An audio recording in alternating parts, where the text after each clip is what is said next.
प्यारे से बच्चों, अरे रुको रुको भाई, कहां जा रहे हो? जब वीडियो पर क्लिक किया है तो वीडियो पूरा तो देखो। क्लास 12 हिंदी की कॉपी बोर्ड एग्जाम में कैसे लिखें, या फिर 10th की ही सही, 10वीं और 12वीं दोनों ही कक्षाओं के बच्चों के लिए है ये महत्वपूर्ण वीडियो। ज्यादा नहीं, कुछ महत्वपूर्ण पॉइंट्स बताने वाला हूं। जब मैं भी विद्यार्थी था तो मैंने कॉपी कैसे लिखी थी, मैंने एंट्री कैसे की थी, मैंने किन बातों का सबसे ज्यादा ध्यान रखा था, जिसकी वजह से मुझे 10 से 15 नंबर सिर्फ और सिर्फ एक्स्ट्रा वर्क के मिले थे। एक्स्ट्रा वर्क क्या होता है?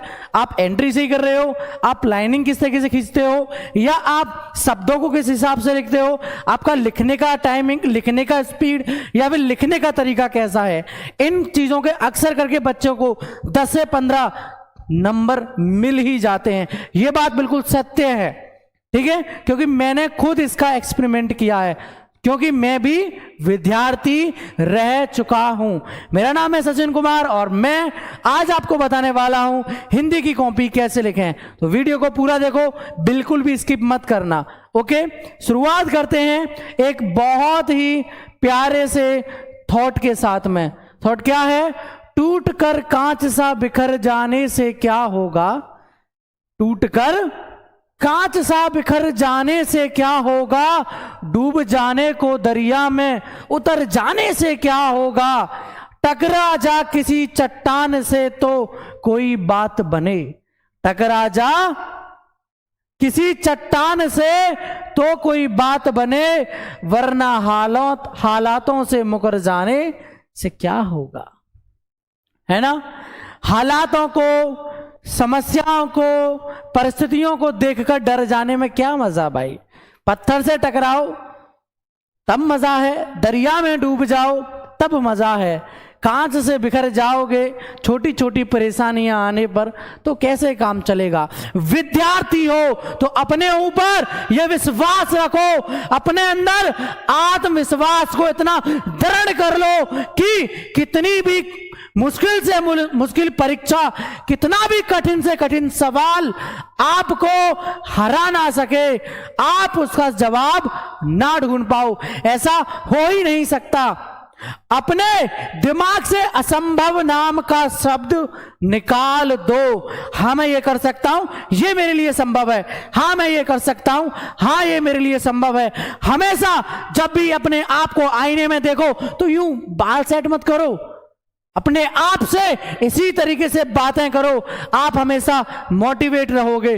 और जब आप मोटिवेट होते हो ना तो आप बहुत ही सरल और सक्षम फैसले लेते हो। और इस दुनिया का सबसे मुश्किल काम होता है फैसला लेना। इस बात को याद रखना, आज नहीं तो आने वाले समय में तुमको पता चल जाएगा।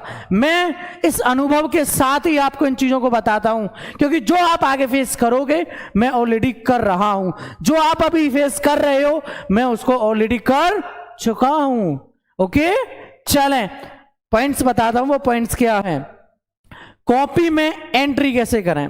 देखो भैया, कॉपी में एंट्री करने के लिए सबसे पहले तो आपका, जब भी आप स्कूल में जाओ, मैं तो स्कूल की एंट्री से बताता हूँ। स्कूल जाते हो, आप स्कूल जा रहे हो, जब आप पेपर देने जा रहे हो तो आप अपना भैया आधार कार्ड जरूर लेकर जाना, पेन वगैरह का अच्छी तरीके से ध्यान रखना। और भैया वो जो होता है ना, वो समझ रहे हो मैं किसकी बात कर रहा हूँ, समझ रहे हो, प्रवेश पत्र, उसको जरूर लेकर जाओ। ठीक है, तो यहां पर अनुक्रमांक हिंदी में लिखो, यहां पर इंग्लिश में लिखो, प्रश्न पत्र संख्या लिखो, ठीक है, पाली कौन सी है, ठीक है, केंद्र का नाम का, केंद्र का कोड, या इस तरीके से लिख दो। ये आपकी एंट्री कंप्लीट हो जाती है। तो एंट्री कैसे करनी है समझ में आया। इसके बाद में लिखावट सुंदर रखें। भैया आपको एक चीज मैं अच्छी तरीके से बता दूं, जितनी सुंदर आपकी हैंड राइटिंग होगी, हैंड राइटिंग के पॉइंट्स कैसे होते हैं, हैंड राइटिंग कैसे आपको सुधारनी है, लिखावट कैसे सुधारनी है, इसके ऊपर प्रॉपर अच्छी तरीके से मैं वीडियो ऑलरेडी बना चुका हूं। आप उस वीडियो को देख सकते हो। यहां पर मैंने बताया है कि आपको लिखावट कैसे सुधारनी है, लिखावट का आपके पेपर में या आपके जीवन में कितना बड़ा प्रभाव पड़ता है ये आपको पता चल जाएगा। तो इस तरीके से बड़ी ही सुंदर सी, बड़ी सी अच्छी लिखावट आपको रखनी है, सुंदर सुंदर, साफ साफ, अच्छा अच्छा लिखना है। अभी से प्रैक्टिस करो, जिससे कि आपकी आगे जाकर टाइमिंग इंक्रीज हो जाए, टाइमिंग बढ़ जाए लिखने की। क्योंकि बोर्ड एग्जाम में जो समय होता है ना बेटा, वो 3 घंटे वो कितना होता है, 3 घंटे 15 मिनट का होता है, जिसमें 15 मिनट पेपर पढ़ने में और एंट्री करने में निकल जाते हैं। सिर्फ 3 घंटे ही होते हैं, आपको सभी सवालों के जवाब देने होते हैं, यानी कि 100 नंबर का आपको पेपर जो करना होता है उसके लिए सिर्फ 3 ही घंटे होते हैं। ठीक है, अगला पॉइंट, मात्राओं का ध्यान रखें। अक्सर करके बच्चे जो हैं मात्राओं में बड़ी गड़बड़ी करते हैं। ठीक है, जैसे कि कुछ भी लिखना होता है तो जैसे कि दृढ़ लिखना है तो दृढ़ ऐसे लिखोगे, है ना, जैसे कि आपको दृढ़ लिखना, आप दृढ़ ऐसे लिखोगे, लेकिन बहुत से बच्चे क्या करते हैं, दृढ़ को कैसे लिख देते हैं, ऐसे किया, ऐसे किया, ऐसे कर दिया। अब ये जो दृढ़ लिखा है ये गलत है। यहां रा तो ये भी है, लेकिन जिस रा की जरूरत है वो इस वाले की रा की जरूरत है ना यहां पर, और आप ऐसा कर दो तो ये गलत है। सही कौन सा है, ये है। इसी चीज को ध्यान रखना होता है। छोटा सा किस्सा सुनाता हूं। मैं जब स्कूल में था ना तो मेरे सर जो हिंदी वाले सर थे, थोड़े से वो एज थे और बहुत ज्यादा कहता ना कि लाइक हिटलर टाइप थे, वो बहुत मारते थे। अब एक बार उन्होंने पूरी की पूरी क्लास फेल कर दी थी, किसी के 6 नंबर, किसी 7 नंबर, किसी 8 नंबर। जब भैया उनसे प्रिंसिपल ने भी पूछा ये क्यों किया, ऐसा क्या, बच्चों ने सही सवाल का जवाब नहीं दिया। मतलब क्लास में टोटल 70-75 बच्चे थे, 70-75 बच्चे फेल, कैसे? तब उन्होंने भैया बिंदी, मात्रा, इन्हीं चीजों को दिखाकर हमारे नंबर कट किए थे।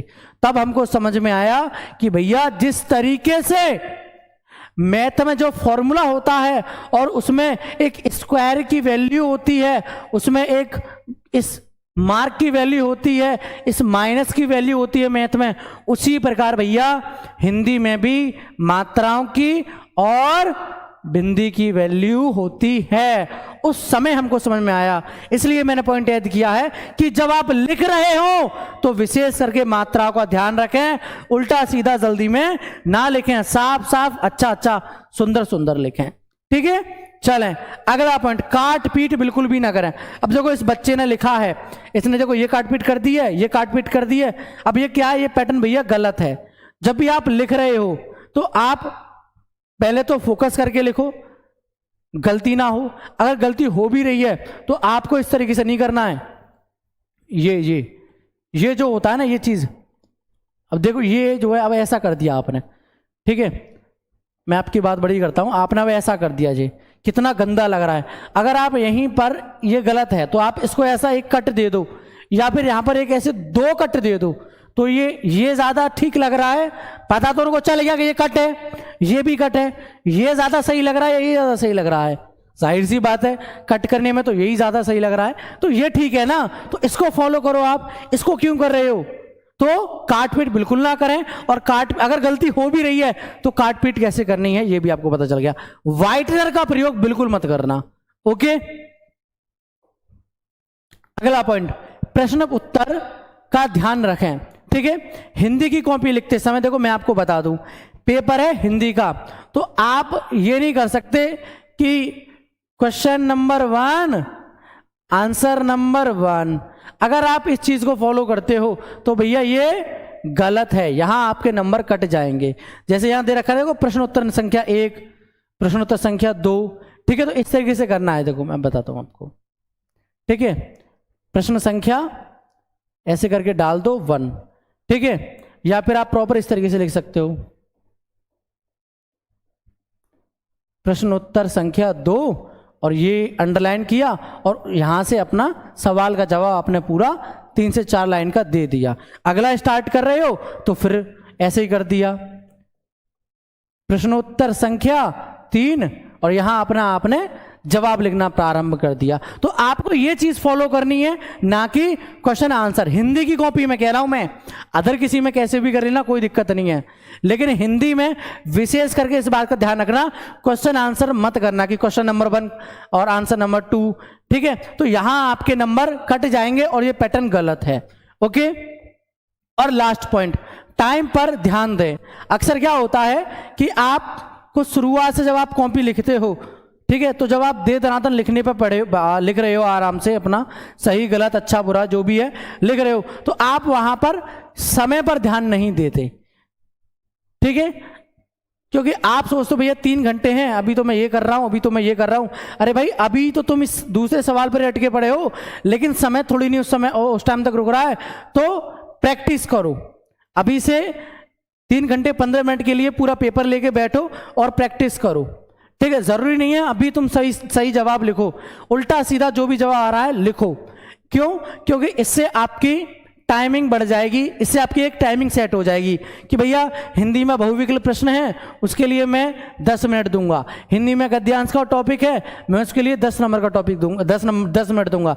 पद्यांश के लिए 10 मिनट दूंगा, 10 मिनट में साहित्यिक परिचय के लिए दूंगा, 5 मिनट में कहानी के लिए दूंगा, 5 मिनट में खंड काव्य के लिए दूंगा, ठीक है। तो इस तरीके से अभी से टाइम टेबल बना लो, और इतने ही टाइम में तुमको ये पूरा का पूरा टॉपिक करना है, तभी जाकर एक अच्छा टाइम टेबल मैनेज कर पाओगे पेपर में। नहीं तो वरना पीछे रह जाओगे कि अरे फिर यही कहोगे बाद में, अरे सर मेरा तो ये छूट गया, अरे भैया मेरा ये छूट गया, पापा मैं तो इस तक पहुंच ही नहीं पाया था, मेरा पत्र का टॉपिक छूट गया पापा, कि पापा मेरा निबंध का टॉपिक छूट गया। और यही 2 टॉपिक ज्यादा नंबर के थे, निबंध का टॉपिक हिंदी का 9 नंबर का आता है और पत्र का टॉपिक 6 नंबर का आता है। और ये देखा जाए अगर इन टॉपिक को बड़े आराम से अगर आप समझ लो तो इसमें लिखने में बहुत आसानी होती है, क्योंकि कहानी की तरह लिखनी होती है, आप वहां पर अपने विचार व्यक्त करते हो, ठीक है।